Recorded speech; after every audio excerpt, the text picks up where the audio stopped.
আজকে সকাল আমি ঘুমে থেকে উঠে ভাবছি যে কি বানাম তাই ভাবলাম যে ঘরে যেহেতু দুটো কলা আছে এই কলাই বানাই, যেহেতু কালকে রবিবার মাংস আনবো আর আগের দিনই মাছ ফুরাইছে, তাই আজকে মাঝখানের দিনটা কিন্তু কি বানাম সেই জন্য ঘরে দুটা কলা চাল, সেই দুটা কলা চলতেছে। আমি ভাবলাম খালি কলা দিয়ে তো সাদা মনে কি আনি।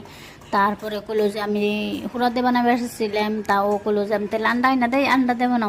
আমি বললাম আন্ডা দে, তুমি কোনদিন খাই নাই, ভালো লাগবো কি কয় ভালোই লাগবো।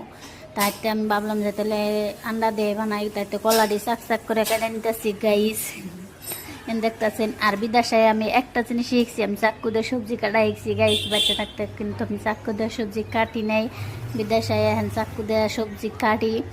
আর এই জন্য আমি আন্ডা দিয়ে চুলে নিছি, ফার্স্টে চুলবার নিছি, তা দেখলাম ভালোই গরম, তাই অল্প পানিতে ভিজিয়ে নিলাম, তারপরে আমি আন্ডা দিয়ে চুললাম গাইস। আর ওই যে দেন, আমি যদি ভিডিও এডিট করবার যাই এমবুরা নয় রাস্তা থেকে শব্দ হয়, একবার রাস্তার নগে রুম, আর নয় এমবুর থেকে আমার মেয়ের শব্দ হয়, যে কোনো দুটো একটা শব্দ করবই।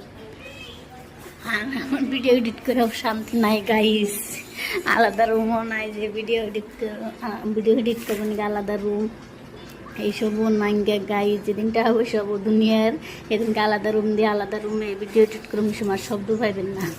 আর এই জন্য আপনারা বেশি বেশি সাপোর্ট করেন প্লিজ। দেন এত কষ্ট করে একটা ভিডিও বানায়, আপনারা যদি সাপোর্ট না করেন কেমন লাগে। আর কী কমু দেন আন্ডা ডেম্মা হেঁটে নিয়ে গেছি গে, আর উল্টি দেন অন্যান্য কলা কাইটা থুইছি। আর একটা ভিডিও করতে কিন্তু ভালোই টাইম লাগে, হেন আবার এডিট করা লাগে, আবার বয়স দেওয়া লাগে, তারপরে সারি, তারপরেও যদি ভিউজ না হয় তাহলে সবারই কিন্তু খারাপ লাগবে। এটা আন্নারাও এতনি কষ্ট করেন, আর ভাবি যে আন্নারাও বানান জায়গা জায়গা ভিডিও বানাবার মন ধরে। আর এনে দেখেন আমি কি প্রকল্প করলাম আজকে ভিডিওর মধ্যে, নিজেই বুঝতেছি না কি কইতেছি। আর কইতে কইতে কিন্তু আমার আন্ডার সবজিটা হয়েও গেল। আর আন্ডার সবজি যে এত মজা হয়েছে গাইস, কি কম ভালোই স্বাদ লাগছে, যে ভাবছিলাম মন কলা দিয়ে আন্ডা দিয়ে রাখলে স্বাদ আনলে স্বাদ হবে না, কিন্তু স্বাদ হয়েছে।